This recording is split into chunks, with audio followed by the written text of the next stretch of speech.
नमो अर्हंतारं नमो सिद्धारं नमो वार्यारं नमो वज्रायारं नमो लोये सवसाहुरं शुद्धात्मानमनेकान्तं साधुमुत्तम मंगलम वंदे संदृष्टिसिद्ध्यर्थं संदृष्ट्यर्थप्रकाशकम्। ओम नमः। इन 12 भावनाओं का पाठ वैराग्य के लिए किया जाता है। तो संसार में जितना राग है उतना दुख है, और जितना वैराग्य है उतना सुख है। वैरागी सुखी है और रागी दुखी है। राग संसार में भ्रमाता है और वैराग्य संसार से पार करता है। परद्रव्य भिन्न है, वह कोई दुख का भी कारण नहीं है, सुख का भी कारण नहीं है।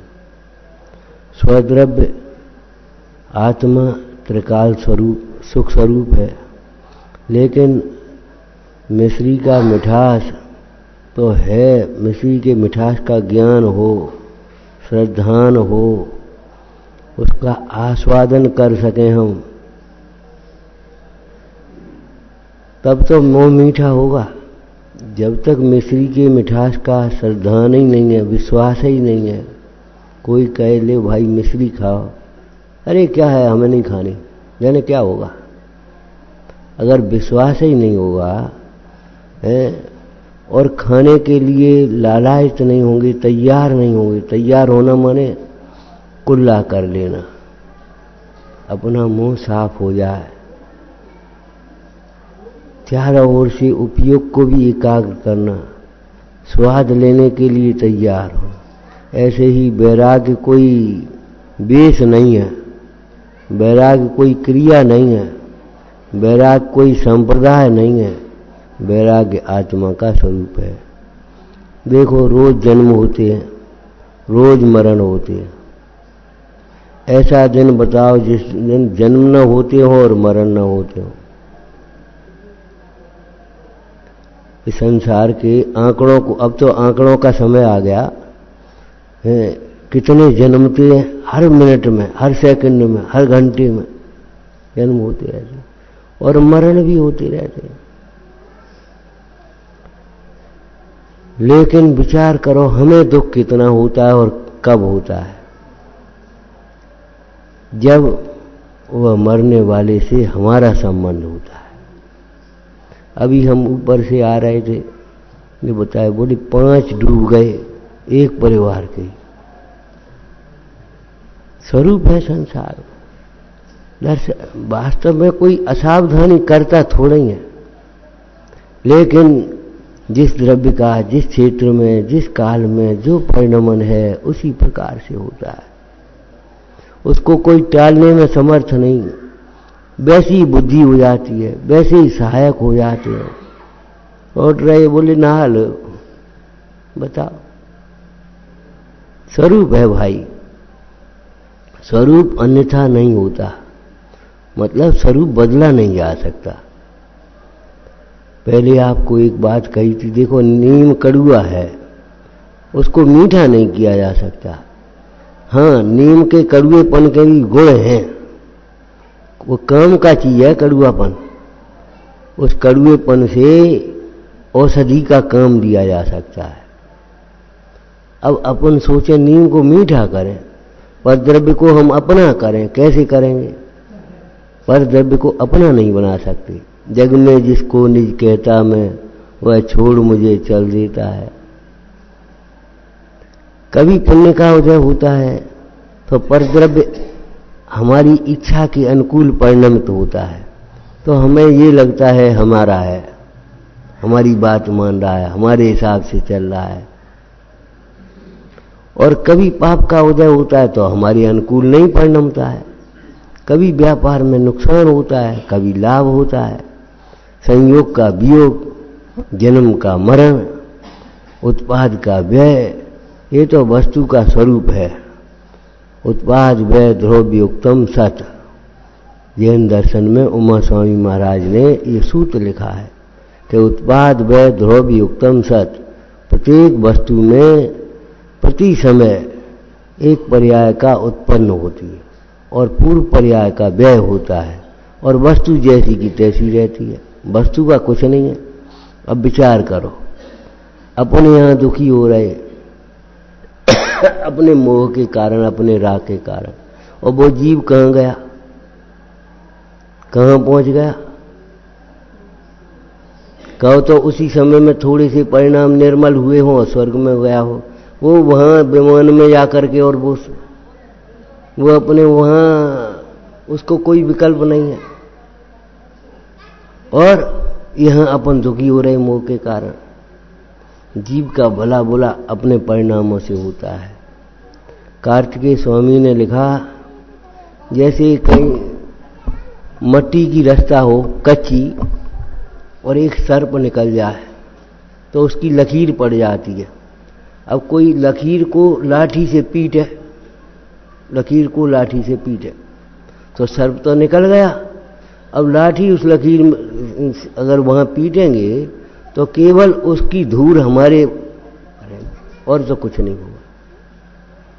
जो गया उसके लिए शोक करना, लाठी सर्प निकल जाने के बाद उस रेखा को लाठी से पीटने के समान है। वह जीव तो गया भाई। सोचो क्या लेकर के गया?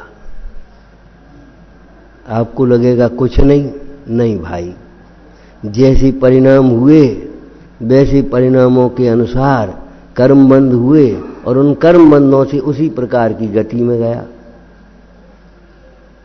यथा मति तथा गति। तो विचार करना चाहिए। उस सर्प को निकल जाने के बाद लकीर को पीटने से जैसे कोई लाभ नहीं है, ऐसे हे भव्य आचार्य कार्तिकेय स्वामी कहते हैं, तू गए हुए पदार्थ के लिए, चाहे वो अचेतन हो चाहे चेतन हो, शोक मत कर, शोक को छोड़। विचार करो, अकृत पुण्य का जीव था, अकृत पुण्य धन्य कुमार धन्य कुमार का जीव अकृत पुण्य की अवस्था में खाने के लिए परेशान।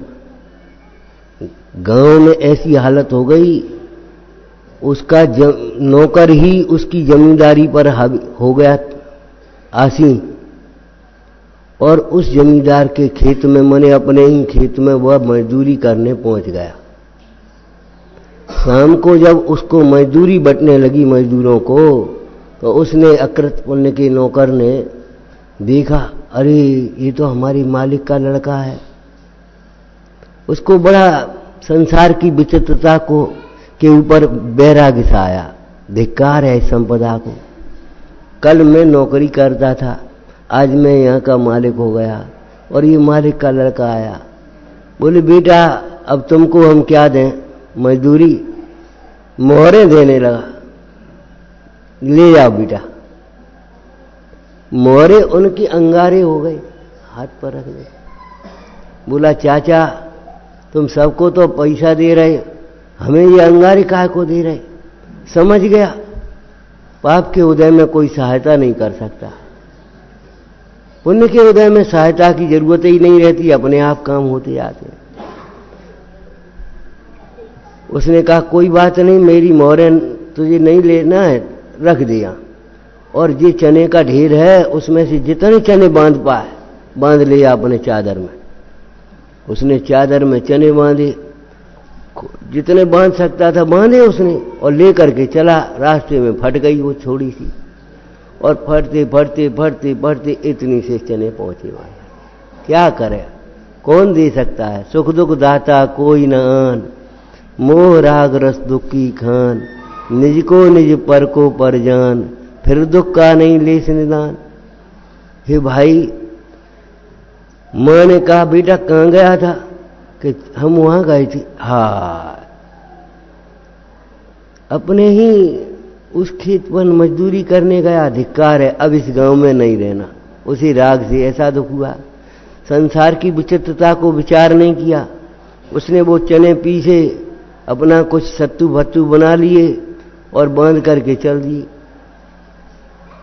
चलते चलते गांव में पहुंचे। वहां कहां जा रही बहन? उस व्यक्ति ने पूछा। बलभद्र नाम था, क्या नाम था उसे? है बलभद्र। पूछा, बहन कहां जा रही? कि भैया अब कहां जा रहे? मुसीबत के मारे जहां पहुंच जाए, आजीविका के लिए जा रहे।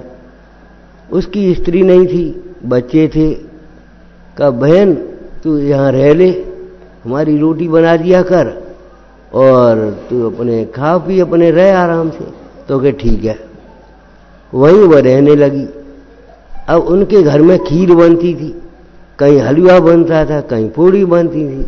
उस बच्चे का मन चलता था और वह ऐसी ईमानदार कि उसको उसमें से कुछ नहीं देती थी। पढ़ाई चोरी करके हम कैसे देवें? मालिक के बिना पूछे कैसे देवें? और वह बलभद्र इतना उदार था, अगर दे देती तो अभी कोई बात नहीं थी, लेकिन वह देती नहीं थी। एक दिन उसके बच्चों ने उसको मारा। खीर मांगी उसने तो मार दिया। मारा सो रोने लगा, दूर खड़ा हो गया। कमजोर के पास रोना ही तो अस्त्र है बेचारे के पास, क्या करे, रो।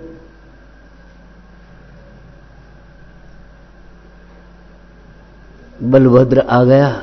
बहन ये बच्चा रो क्यों रहा है? भैया उसके भी आंखों में आंसू आ गए। क्या करे भैया, खीर मांगता था सो इन्होंने मार दिया। अरे भाई मारा क्यों? बच्चा है, खीर मांगता था।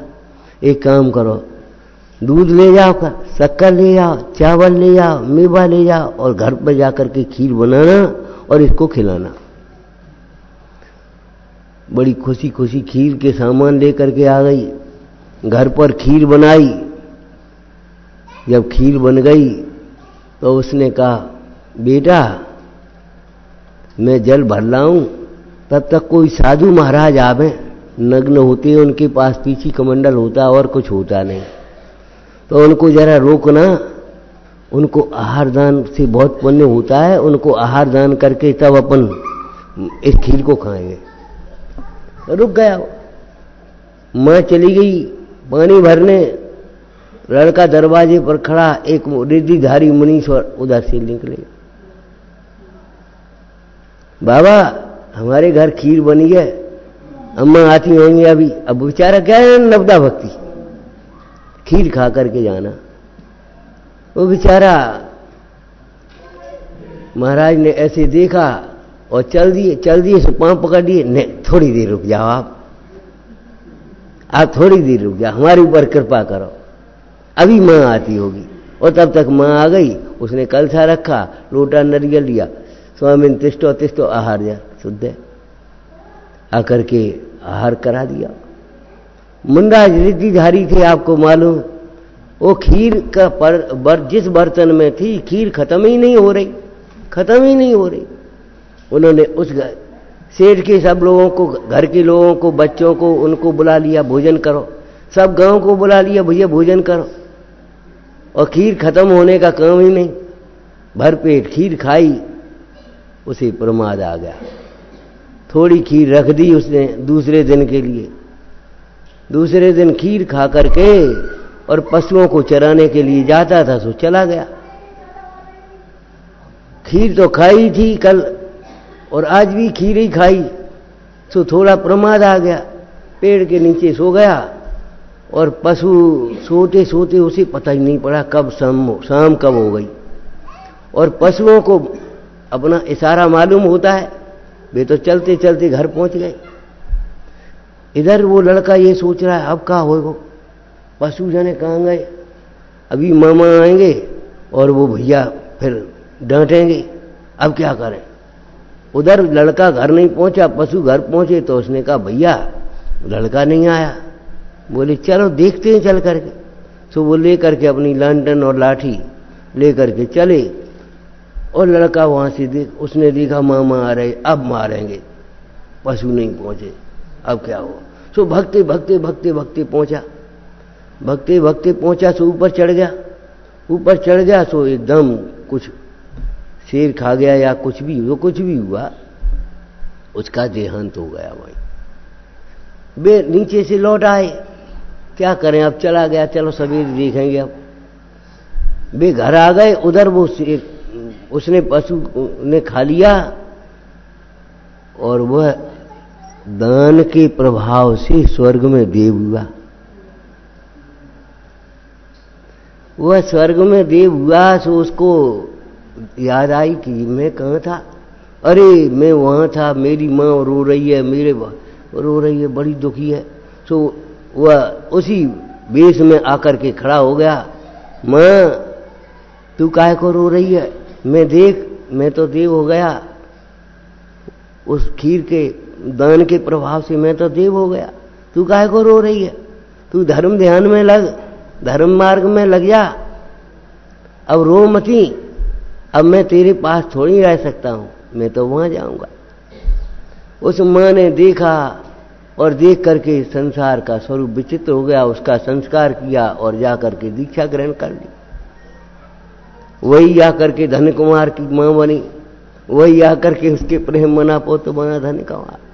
तो कहने का मतलब ये है कि जीव अपने परिणामों के फल को भोगता है, इसलिए अपने परिणामों को निरंतर संभालना भाई। राग दुख का कारण है, राग से ही द्वेष उत्पन्न हो जाता है। विचार करो, राम रावण की कोई द्वेष भावना थी? राम अयोध्या में और वो लंका में, का द्वेष था? कुछ नहीं। रावण को जब सीता के प्रति राग हो गया, इस सीता को मैं ग्रहण करूंगा, अन्याय था, तो राम को जबरन सामने युद्ध करना पड़ा। और युद्ध करते समय भी पद्म पुराण को अगर सूक्ष्मता से पढ़ें तो आप समझेंगे राम को अंतिम समय तक रावण से द्वेष नहीं आया। जब चक्र लक्ष्मण के हाथ में आ गया तब भी उन्होंने युद्ध रोका। हे दशानन, तू मेरी सीता वापस कर दे और अपनी लंका जहां की तहां संभाल भाई, रानियों को विधवा मत बना, को मरण। अरे क्या होता है, अभिमान में आकर के उसने नहीं माना, मरण को प्राप्त हो गया। मरण के बाद भी राम ने कहा, लक्ष्मण महापुरुषों का बैर तो शरीर तक, बस वहीं तक है। अब दशानन महापुरुष सदा का पुरुष था, ये तो कोई कर्म का उदय था सो आ गया, और नहीं तो रावण ऐसा महापुरुष था, शीलवान था। जब उपरम्मा ने अपनी दूती को भेजा, दशानन से कहना हम तुम्हें चाहते हैं, तो ऐसे कान में उंगली लगा ली, हाँ हाँ ऐसी पाप की बात हमसे मत करो। जब इंद्र को बांध लिया और उसके पिता, इंद्र के पिता उदासीन श्रावक थे, वे उन्हें छुड़ाने के लिए आए, तो रावण खड़ा हो गया, हे तात आप पधारो, आपकी जो आज्ञा होगी सो हम करेंगे। इंद्र हमारा चौथा भाई हो गया आप, और आप चाहे लंका में रहो, चाहे दशानन चाहे वहां रहो। इतना विनयवान, इतना शीलवान, कर्म के उदय में न जाने कैसे कैसे परिणाम हो जाते हैं। तादृशी जायते बुद्धि, तादृशा व्यवसाय का, तादृशा सहाया संति, यादृशी भवितव्यता। जब भवितव्य होना होता है, बुरा होना होता है तो बुरे भाव हो जाते हैं, भवितव्य भला होना होता है तो भले भाव हो जाते हैं। भवितव्य को सहज भाव से स्वीकार करना सीखो भाई, इसके अलावा कोई उपाय नहीं है। क्या करोगे, कर क्या सकते हैं? विचार करो, कर क्या सकते हैं? हम ये करेंगे, हम ये करेंगे, अरे तुम कुछ नहीं कर पाओगे। पुण्य के उदय में दंड का निमित्त नहीं बनता, पाप के उदय में सहाय का दंड निमित्त नहीं बनता। चेतन अचेतन नहीं होता, अचेतन चेतन नहीं होता, और इनके संयोगों के और अपने बीच में कर्म है, हमारे तुम्हारे बीच में कर्म है।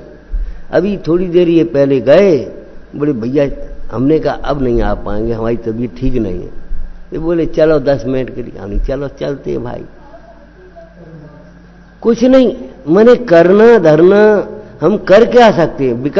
विकल्प और कुछ नहीं। मैं आकुल व्याकुल हो लेता, व्याकुल का फल व्याकुलता है। इन प्रसंगों पर 12 भावनाओं का पाठ इसीलिए करते हैं, हमारा राग टूटे तो दुख टूटे, दुख मिटे। धर्म मार्ग में लगे, बैराग की ओर बढ़े तो हमारे सुख की समाधान हो, शांति मिले, सुख की ओर बढ़े। उपाय है भैया, भगवंतों का दर्शन करते देखो, अपने संयोग छूटते हैं और उन्होंने तो छोड़े थे। अपने तो संयोग छूटते हैं और उन्होंने तो संयोग छोड़े। इत्यादि संपत्ति बहु तेरी, जीर्ण तृणवत त्यागी, नीत विचार नियोगी, सुत को राज दियो बड़ भागी।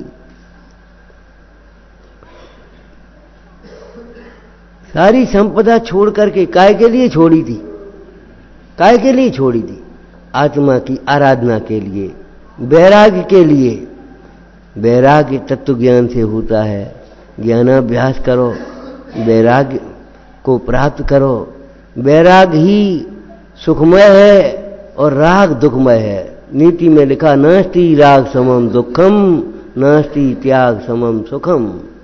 हे भाई, त्याग के समान कोई सुख नहीं है और राग के समान कोई दुख नहीं है। इस राग को राग आग दहे तदा, ताते समामृत से ये, चिर भजे विषय कसाय, अब तो त्याग निज पद बेये। चाहे कहीं भटको, चाहे कहीं जाओ, उत्तर जाओ चाहे दक्षिण, बेई कर्म के लक्षण क्या करें?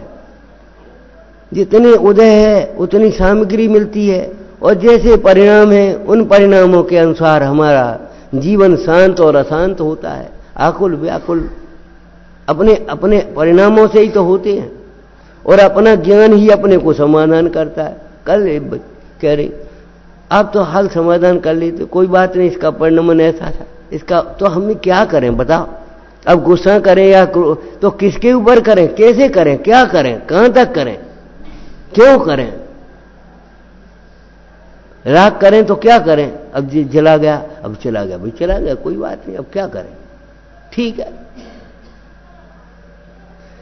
अब उसके पीछे अपना उपयोग खराब करना, दुखी होना, आकुल व्याकुल होना, क्रोध आदि कसाय करना, ये तो ऐसा है जैसे कोई पत्थर से सिर फोड़े और दुखी होवे और रोवे।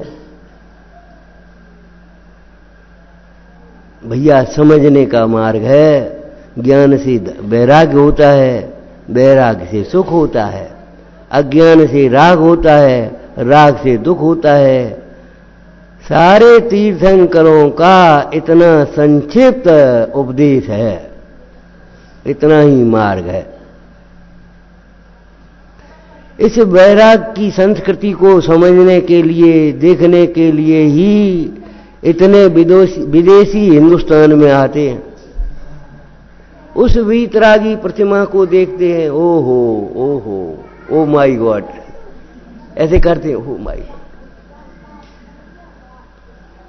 एक अंग्रेज आया और मंदिर देखा, ओ माय गॉड, टोप नीचे गिरेगा, इतनी ऊंची शिखर, नीचे का खाली, ऊपर से फिर बेदी, उसके ऊपर शिखर का कमरा और उसके ऊपर शिखर, ओ माय गॉड।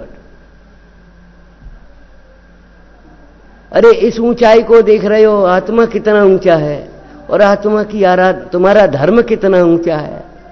इस आत्मा की आराधना के धर्म को पहचान कर तुम कितने ऊंचे उठ सकते हो।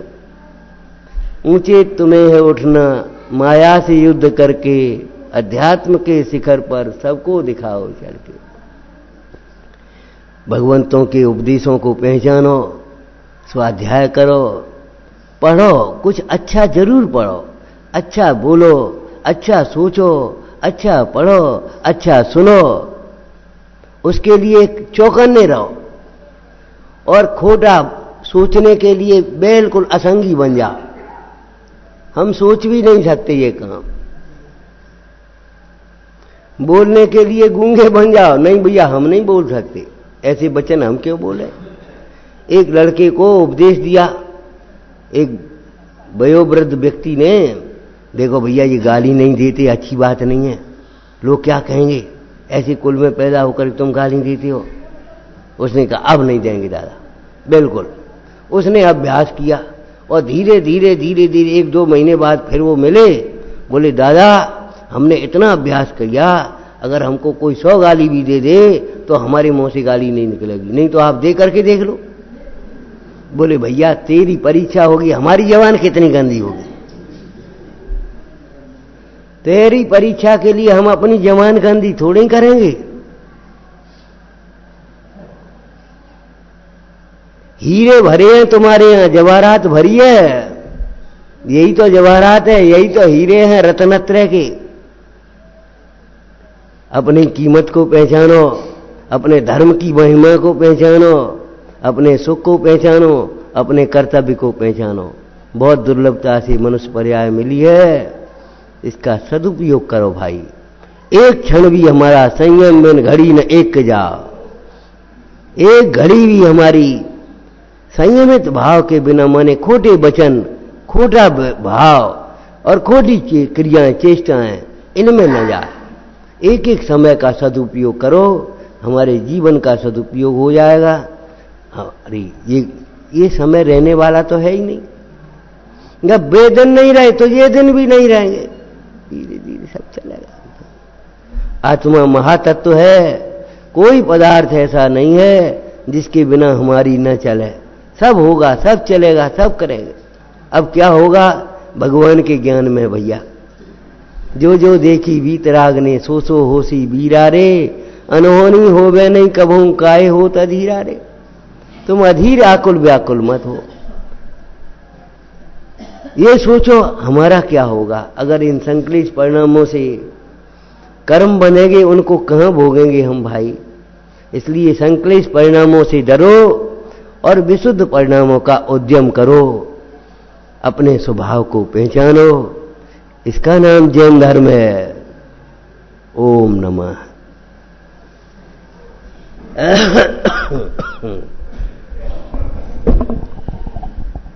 देखो कैसे शांति प्रदान करने वाले वचन। बस एक ही भावना है, एक ही विनती है, एक स्वाध्याय का नियम बनाओ अपने जीवन में। बस घंटा आध घंटा जिनवाणी लेकर के बैठो, अथवा जहां स्वाध्याय चलता है स्वाध्याय को सुनो। सच बता रहे हैं, जीवन की ऐसी कोई भी समस्या नहीं है जिसका समाधान ये जिनवाणी से, स्वाध्याय से नहीं मिलता हो। अपने जीवन में स्वाध्याय का नियम बनाओ और बच्चों को पाठशाला से जोड़ो। आज वह बालक जिसको मैंने बचपन से यहां पर देखा, पाठशाला से जुड़ा रहा, यहां से थोड़ी पढ़ाई आगे बढ़ी, वहां भी गुरुकुल में पहुंच गया और आगे भी उसकी धर्मायतन में ही जाने की भावना थी। मतलब वो भावना उसके साथ में गई। वो सही बात है पंडित साहब। तो अभी ये कोमल पौधे होते हैं बच्चे, आपसे इस बात का भी निवेदन करना है, अपने घर में, अपने परिवार में, अपने समाज में जितने भी बच्चे बच्चियां हैं, इनको धर्मायतनों से अवश्य जोड़ें। आज इस कोमल पौधे को जितना अच्छा सिंचन धर्म ज्ञान का, तत्व ज्ञान का मिल जाएगा, सच बता रहे हैं, इन बच्चों का जीवन तो शांति से, आनंद से गुजरेगा ही। इनको देख देख करके आपके जीवन की प्रसन्नता बनी रहेगी और आपकी समाधि में सहायक होंगे। अपने यहां भी एक छोटा सा संकुल चलता है जिसमें बच्चों को और बच्चियों को इसी प्रकार के तत्व ज्ञान के संस्कार दिए जाते हैं, लौकिक विद्या का ज्ञान भी दिया जाता है। तो निकट के साधर्मी अपने बच्चों को यहां जोड़ें, और यहां से कोई दूर से आए हैं तो आपके आसपास के जो धर्मायतन हैं, जो गुरुकुल हैं, जो संस्थाएं हैं, आप बच्चों को वहां भेजें। देखो आज आप खुद देख रहे होंगे, आपके ही बच्चे दिन में 2-2, 4-4 घंटे मोबाइल और टीवी में बर्बाद करते हैं। नहीं सुनते ना आपकी, ना आप जानते हो। लेकिन इन धर्मायतनों में बच्चों को 1 मिनट भी बर्बाद करने का अवसर नहीं बचता। समय भी बचता है, बुद्धि भी बचती है और पाप बंध से भी बचते हैं। तो बच्चों को पाठशाला से, धर्मायतनों से जोड़ो और आप सब भी स्वाध्याय का नियम लेके उठो। एक गुरुजनों की शिक्षाएं कैसी बढ़िया आनंद दे रही थी, एक के बाद एक वचन से खिल रहे थे। सचमुच यही तत्व ज्ञान हमारे सुख का आधार है। बाकी तो सब जगह आपदा ही आपदाएं हैं। खूब आप सब यहां पधारा करें, अपने अपने स्वाध्याय करें। अभी यहीं विराम लेते हैं। आपके पास ये पाठ के पर्चे होंगे, नहीं हो तो आगे पीछे ले लीजिए। बंदो अरिहंत पद नीत राग विज्ञान वरणु वार भावना जग जीवन हित कहाँ गए चक्री जिन जीता भरत खंड सारा कहाँ गए राम लक्ष्मण जिन रावण मारा कहाँ कृष्ण रुक्मणी सत्यवा हरु संपत्ति सगरी कहाँ गए महल अरु सोरण की नगरी नहीं रहे लोभी कौरव जूझ मरे रण में गए राज तज पांडव बन को अग्नि लगी तन में मोह नींद से उठे रे चेतन तुझे जगावन को हो दयाल उपदेश करें गुरुआ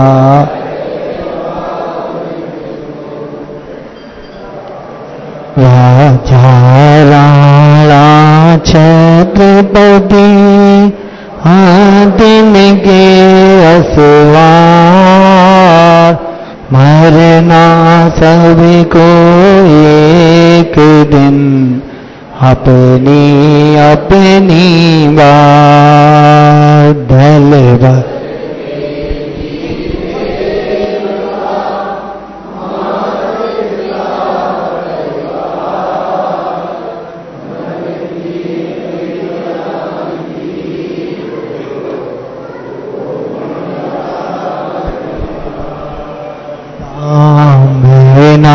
निर्धन दुगी प्रसन्ना बस धनबा कवन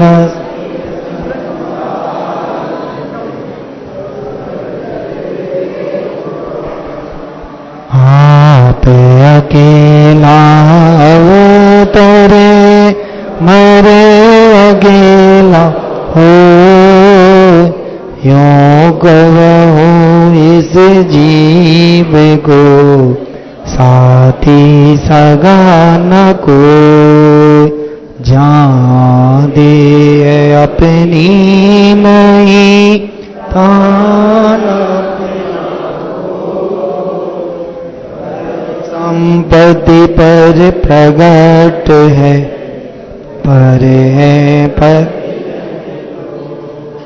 निपहचान में चादर मणि हाड़ पिंजरा दे भीतर आसम जगत में और नहीं घिने मोह नींद के जोर जगवासी घूमे सदा घर में चोर जाओ सर्वस लूटे सतगुरु दे जगान मोह नींद जब उपसमय तब कछु नहीं उपाय कर में चोर आवते रुके ज्ञान दीप तप तेल वर घर सो दे ब्रह्म जोर या विद निक से नहीं बैठे पूरब छोर पंच महाव्रत संचरण समिति पंच परिका प्रबल पंच इंद्रिय विजय धारिणी 14 राजू तंक नव लोक पुरुष संतान धामे जीव अनादिते मर मत है बिन ज्ञान धन गण कंचन राज सवई सुलभ कर जा दुर्लभ है संसार में एक यथारथ आजे सुर तरु दे सुख चिंतत चिंतारे बिन आचे बिन चिंतय धर्म सगल सुख दे।